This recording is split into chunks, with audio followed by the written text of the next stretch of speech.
Delapan tahun cerai dari Deddy Corbuzier, Kalina Oktarani ungkap penyesalan titipkan Azka Corbuzier pada mantan suami.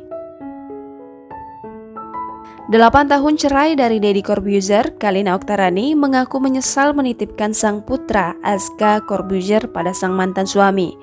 Penyesalan itu diungkapkan Kalina Oktarani di bawah pengaruh hipnotis Uya Kuya beberapa waktu lalu. Bukan tanpa alasan Kalina tak membawa Azka saat bercerai dari sang mentalis.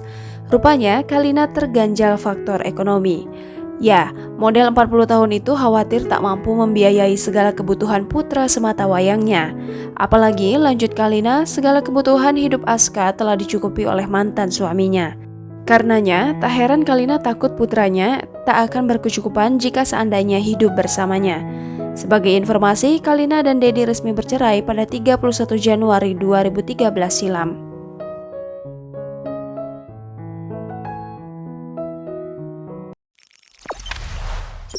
Jangan lupa subscribe, share, komen, dan like ya!